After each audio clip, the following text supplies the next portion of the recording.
Horrible Harry and the Ant Invasion by Susie Klein. Chapter 1, Horrible Harry and the Ant Invasion. When Harry and I walked into room 2B, we couldn't believe our eyes. "Look at that," I said. "Wow, what is it, Doug?" Harry asked me. "It's an ant city." "Ants," Harry grinned. Then he rubbed his hands together. Harry loves anything that crawls, slithers, or slides. He loves slimy things, hairy things, and creepy things. Harry loves anything horrible. "The ants haven't arrived yet," Miss Mackle said, "but they should come any day now in the mail." "The mail?" Sydney made a face. "Ew, there are going to be ants in Miss Mackle's mailbox?" Harry flashed his white teeth. "Neato," he said. "Are we going to have an ant monitor?" Miss Mackle looked at the list of jobs on the monitor chart. "We're going to need one. Would you be interested, Harry?" Harry smiled, so wide his silver filling showed in the back. Miss Mackle printed Harry's name next to Ant Monitor.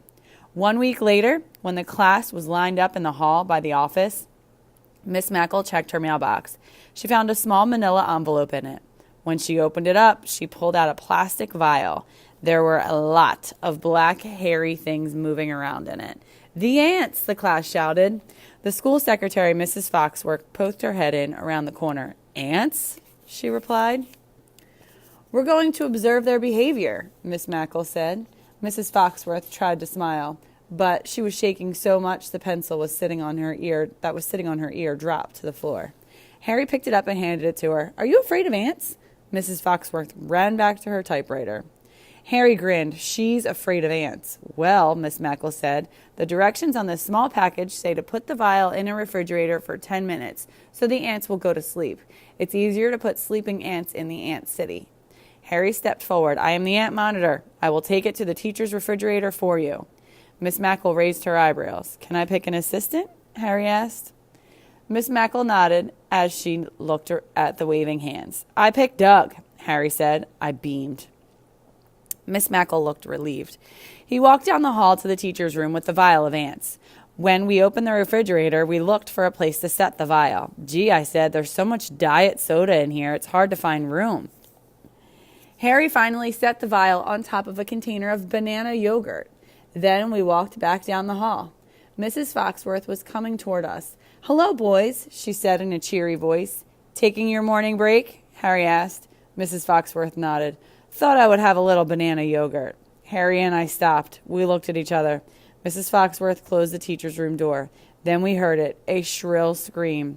Harry and I walked back to room 2B, laughing. 10 minutes later, Miss Mackle brought the vial of ants back to the classroom. Everyone gathered around the science table. "I think I should do this, boys and girls," Miss Mackle said. "Some ants bite. I don't want any of you to touch one. Is that clear?" Everyone nodded their heads. Miss Mackle took the roof off an ant house. Then she took the cap off the vial. We all watched her pour the ants into the small opening. "Their bodies look like raisins," Ida said. "That's the way they sleep, Ida, all rolled up," Miss Mackle replied. "Ew," Sydney groaned. "They're gross." The teacher looked at Sydney. "We are scientists. We are observing ant behavior. Someday, someone in room 2B may be a great scientist and make great discoveries in a lab." Harry and I pointed at each other. We were planning to be great scientists someday. Just as Miss Mackle finished pouring the sleeping ants into the hole, the ants at the bottom of the vial started to wake up. "Goodness!" Miss Mackle exclaimed. Sydney screamed when 3 ants crawled out of the vial onto the science table. Miss Mackle stood up. "No one move or touch anything. I will get the ants." "One is on the floor," Mary called. Miss Mackle crawled after it. She put a pencil in front of the runway ant. It crawled up the eraser. Miss Mackle popped the ant into the opening of the ant house, then put the roof back on. 2 ants were missing, she said. Her hair was in her eyes, and one of her high heels was off. "They're going to get us," Sydney laughed. "Sydney," Miss Mackle said, with her teeth clenching, "we must remain calm." Harry stood in front of the teacher. "As your ant monitor, I will find the missing ants." And then he gave her a salute. "Just don't touch the ants," Miss Mackle insisted.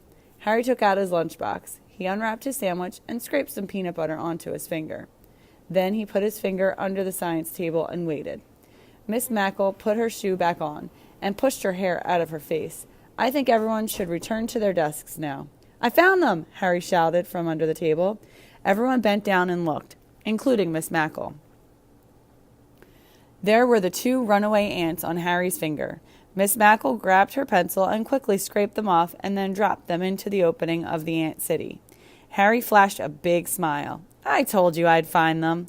Miss Mackle frowned. I told you not to touch the ants. Look at your finger. Everyone did. There were 2 red marks. He got bit, Mary exclaimed. I think you should go to the nurse, Miss Mackle said, and when you come back, you'll see another name on the monitor chart next to Ant Monitor. Harry put his head down as he walked to the nurse's office. The next morning, Harry was real quiet. He didn't join our conversation about ants at the science table. They buried their own dead, I said. They bury their own food, Mary said. Ew, Sydney replied. Look, those ants are kissing. Miss Mackle walked over to our table. Ants pass food by kissing. Sometimes they send messages that way. Sydney fell off his chair and rolled over on the floor laughing.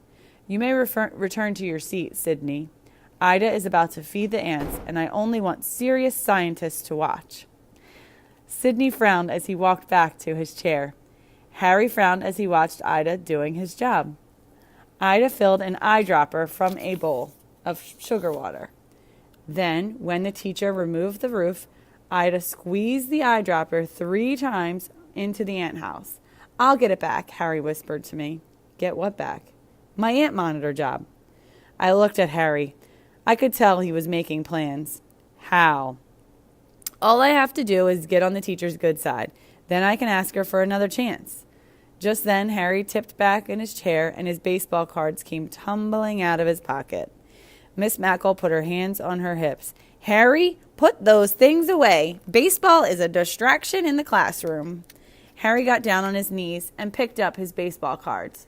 I don't want any more antics from you, Harry, Miss Mackle said. Antics, Harry repeated. That's an ant word. Miss Mackle smiled. Yes, it is. We have lots of ant words in our language. Maybe we should think of some. Harry clapped his hands. I thought. Harry might just pull it off. I'll start, Miss Mackle said. Antifreeze. I had to put some in my car this morning. Antarctic and Atlantic, Mary said, looking at the globe. Good. Any others? The teacher asked. Antipasta, Mr. Cardini, the principal said as he showed up at the door. Everyone laughed. My mother makes the best antipasta in the world. Salami, cheese, black olives. Just stopped in to visit the ants, he said, sitting down at the science table. Miss Mackle continued the lesson. Elephant and panther, I said.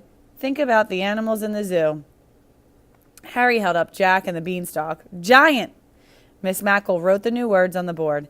Fancy, Ida said. Nice try, but that doesn't have a T in it, Miss Mackle said. Ranch, Sydney asked. That is a CH word. Our class seemed to be stuck. Then Mr. Cardini, who saw 2 ants kissing, and stood up. I've got one. Romantic. Everyone groaned as he walked out of the room. I've got the best ant word, Harry said. Then he pointed to the December calendar. Santa. Everyone cheered and clapped. Then Harry stood up like he had the biggest idea in the world.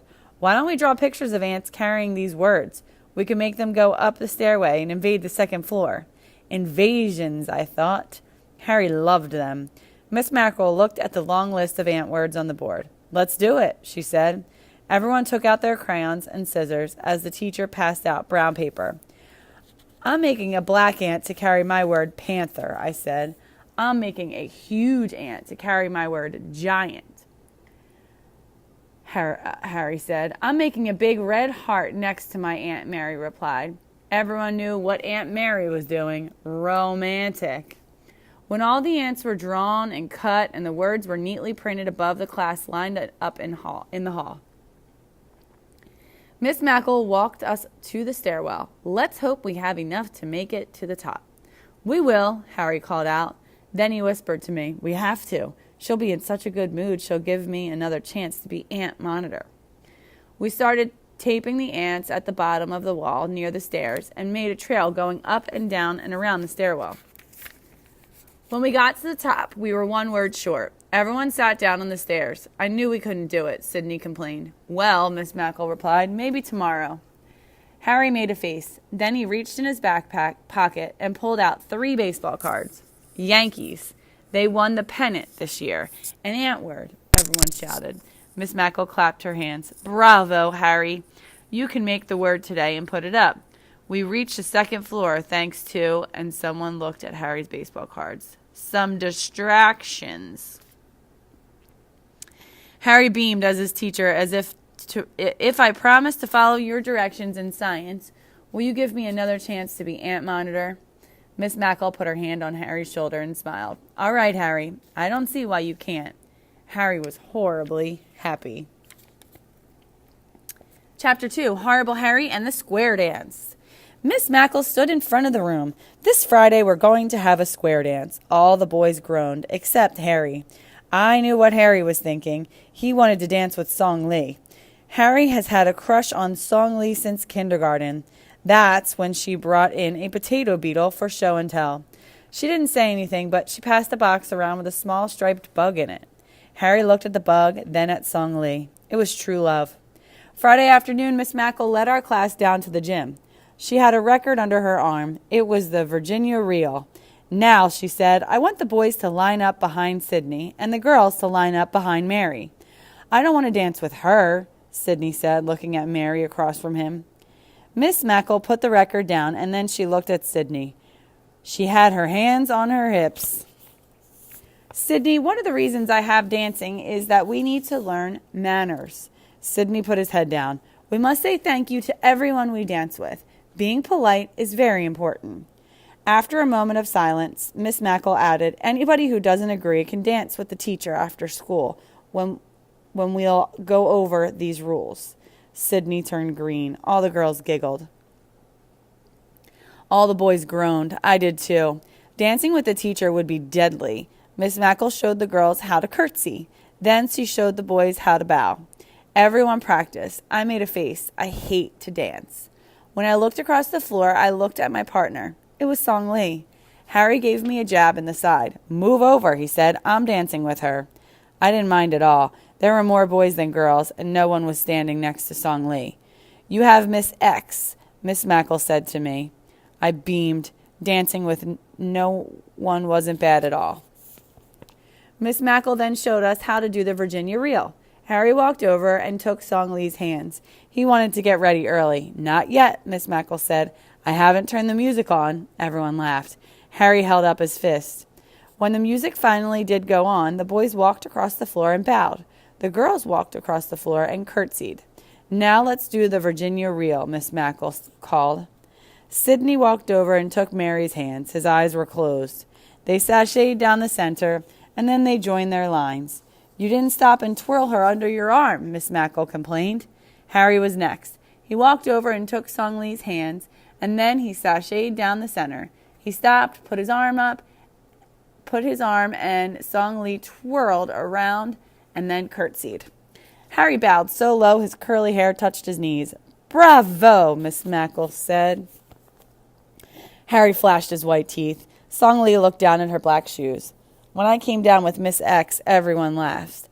The next time we went through the line, we had new partners. I had Ida. Sydney had Song Lee. When Sydney went over to take Song Lee's hands, he had his eyes closed again. He didn't want to dance with a girl. Instead of looking where he was going, he walked right into her, and they bumped heads. Song Lee put her head on her forehead, her hand on her forehead. There was a big bump and red mark on her forehead. She was trying not to cry, but everyone could see the tears on her cheeks. Harry raised a fist at Sydney. Miss Mackle sent Song Lee to the nurse. Then she said, we will have one more dance. Sydney, you must be more careful. He should keep his eyes open, I said. Miss Mackle walked over to Sydney. Were you dancing with your eyes closed? Sydney shook his head. Nope, they were wide open, all the time, like this. The class stared at Sydney's eyes. They looked like giant white gumballs. Then he made them revolve around and around. Miss Mackle turned to put the needle on the record. Harry raised two fists. I knew what he was thinking. Double the revenge. When we returned to the classroom, Song Lee was sitting in her chair with an ice bottle held against her forehead. Just before the 3 o'clock bell rang, Harry offered to take the bottle back to the nurse for her. Song Lee thanked him and then went out of the classroom to get her coat. As the rest of the class lined up to go home, Harry said, "Hey, Sydney, meet me at the corner. I have a little present for you." "You do?" Sydney said. Harry flashed his white teeth. "I do." Sydney waited for Harry at the corner. "What are you giving me a present for?" he asked when he saw Harry. "For that trick you did in dancing today." "Trick?" Sydney couldn't remember. "You bumped into Song Lee because your eyes were shut." "Yeah? She even had to go to the nurse with an alligator purse," Sydney said, bursting into laughing. "So where's my present?" "Right here," Harry said. Flipped the ice bottle, pouring it down Sydney's back. "Yow, that's cold," Sydney screamed as he ran up the street, waving his hands in the air. "I'll get even with you for this. Just wait." I looked at Harry. "Where did you get that bottle of ice water?" "From Song Lee. I told her I would return the bottle to the nurse." And then Harry flashed his white teeth. "I didn't say I would return the melted ice inside." I cracked up. "Oh, Sydney had it coming," Harry mumbled. I waited at the school steps while Harry returned the empty bottle to the nurse. Sometimes when Harry tells you he's going to do something, he leaves the horrible part out. Chapter 3.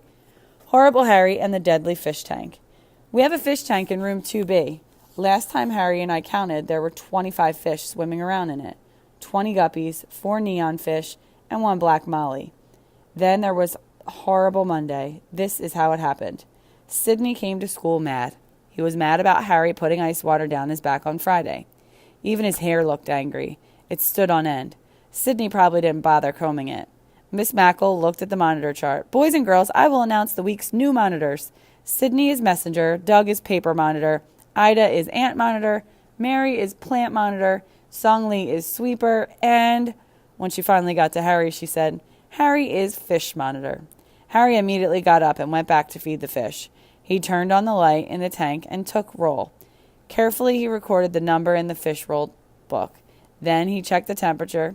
It was the green part of the thermometer, in the 70 to 80 range. At lunchtime, Harry fed the fish and lined up behind me in the cafeteria. "I have my favorite dessert, Doug," he said, 2 pieces of Mom's homemade fudge. "I'm saving it for us on the way home from school." I drooled. I knew how good Harry's mother's fudge was. Chocolate, nutty, and good. After lunch, when we were working on math, Harry walked back to check the tank. Then he shouted, "The black molly is floating on the water. She's dead." Everyone rushed back to the tank. Miss Mackle opened the cover of the tank and took out the net. She scooped up the dead fish. Then she put her finger in the water. "Why, the water is hot. Someone has been fooling with the temperature knob." Everyone looked at the thermometer. The mercury was way above the green zone. "Who would do such a horrible thing?" Miss Mackle exclaimed. Everyone looked at Harry. I did too. Harry loves to do horrible things. Miss Mackle waited for someone to speak. Sydney spoke first. "Harry's the fish monitor. He did it." "Do you know anything about this?" Miss Mackle asked Harry. Harry shook his head. Miss Mackle said we won't be doing little theater that afternoon. She didn't feel like doing anything fun. She was too disappointed. We just worked at our seats the rest of the afternoon. It was a long day. When Harry lined up at 3 o'clock, no one wanted to stand next to him, except me. "Do you think I did it?" Harry asked as we walked home. I didn't say anything. I wasn't sure. "Doug," Harry said, "I wouldn't do anything that horrible. I plan on being a great scientist someday. With you, remember? I would never take the life of a single living thing. Not a beetle or an ant or a single blade of grass." I knew Harry had never mowed the lawn. He told his mother he couldn't kill the grass. We walked home without talking. We didn't even eat Harry's homemade fudge. We just didn't feel like it. The next morning, Harry made a poster and put it up by the fish tank. It was a picture of a tombstone and a graveyard. It said, "God bless our black molly." Then, in the top part, was a bunch of fish with yellow wings and halos flying around. "What's that up there?" I asked. "It's fish heaven," Harry replied. Miss Mackle started the morning as usual with a conversation. "Boys and girls, we need to talk about our fish. We are responsible for them. Somehow we made an error." Sydney raised his hand. "Harry is the fish monitor. He likes to do horrible things. Harry did it. He should stay after school." Then he sat back in his chair and smiled. I looked at Sydney. Then it dawned on me. Revenge. That's what Sydney wanted. He wanted to get even because Harry had put ice water down his back. Harry raised his fist at Sydney. I wouldn't cook a fish like that. Prove it, Sydney replied. Harry, Miss Mackle said, do you know anything about how the Molly fish died? Harry shook his head. Everyone made a face. No one believed Harry but me. Did anyone see someone at the fish tank just before the lunch bell? I asked. Song Lee had her hand in the air for the first time. Yes, Song Lee, Miss Mackle said. Did you see someone? Softly, Song Lee spoke. I did see Sydney by the tank just before the bell rang. He reached behind where the knob is. Sydney sank down in his chair. Miss Mackle glared at him. Sydney looked at the teacher, then the class. His face turned red. I didn't mean to kill the fish. I just what? Miss Mackle asked. Wanted to get... Sydney's voice got softer and softer. Harry in trouble. We'll talk about it after school, Miss Mackle said firmly. Harry looked over at Song Lee and beamed. Harry really isn't that horrible. On a scale of 1 to 10, he's probably a 7 for his horribleness. Then I noticed Harry got up and got his lunchbox. He took something out of it and gave it to Song Lee. It was the 2 pieces of homemade fudge. Forget that 7. Anyone who gives my fudge away to a girl is a 10. Chapter 4. Horrible Harry in the Class Picture. Tuesday, everyone came to school looking very neat. It was picture day for room 2B. How nice everyone looks, Miss Mackle exclaimed. We looked at the teacher's hairdo. It was real curly, and it looked red. Did you dye your hair? Mary asked the teacher. Miss Mackle's face turned red. No, her voice got softer. Just used a red rinse. You look pretty, Harry said, and then he flashed his white teeth. Thank you, Harry. You look quite nice in your suit and tie. My mother made me wear it. She's ordering pictures for all of my relatives for Christmas. Will we get free combs this year? Sydney blurted out. Let's hope so, Mary said. You need one. Everyone looked at Sydney. His hair stuck out all over his head. Miss Mackle took out her red attendance book. Let's see. Everyone is here except Song Lee? We looked around. She wasn't at her desk or next to the fish tank or sharpening a pencil. Harry frowned. Do you think she's sick? I hope not, Miss Mackle said. It would be so nice to have everyone present for the picture. Just then, Song Lee appeared at the door. Harry's eyebrows shot up. Miss Mackle went to meet her. Why, Song Lee, you look beautiful. Song Lee looked down at the floor. Her hair was in a bun. 2 white flowers were pinned on either side of her hair. She was wearing a long dress and a flower sash. When Song Lee looked up, she said, Mother, want to send picture to Korea for my relatives. Miss Mackle smiled. They will be very pleased. Just then, Mrs. Foxworth appeared at the door. The photographer is ready for room 2B in the gym now. As we walked down the hall, I said to Harry, we probably won't get to stand next to each other. I'm 4 inches taller than you. I know, Harry replied. I'll probably be next to the king of hairdos. I knew who Harry meant, Sydney. Maybe you'll get lucky, I asked. What do you mean? Harry asked. You might be next to Song Lee. Harry looked at me and grinned. You might be next to the teacher. Harry said. I frowned. When we got in the gym, a mother passed out orange combs. Another went up to each student and helped to comb their hair. When she got to Sydney, she couldn't get his snarls out. Then the comb broke. Okay, kiddies, the photographer said, line up over here. When he saw Harry's suit and Song Lee in her outfit, he said, oh la la, look who's getting married today. Everyone laughed and giggled. Harry held up a fist. I'm going to be a great scientist when I grow up. I'm not getting married. Song Lee kept looking at her sash. Well, you two make a great couple. You can hold the sign that says Miss Mackle's 2nd grade class. Sydney cackled so loud he was hurting my eardrums. And you 2 gorgeous redheads can stand together, the photographer said. And then he moved Sydney and the teacher together. Everyone laughed again, except Sydney. Hey, good looking, the photographer said to me. You get to stand between 2 lovely ladies. I made a face and stood between Ida and Mary. Okay, kiddies, the photographer said. Say hamburgers with pickles and cheese. The photographer flashed his camera. Now say liver and onions. The photographer flashed his camera again. I was hoping the picture would be over real soon. I was surrounded by girls. Say spaghetti and meatballs. The photographer flashed his camera one last time.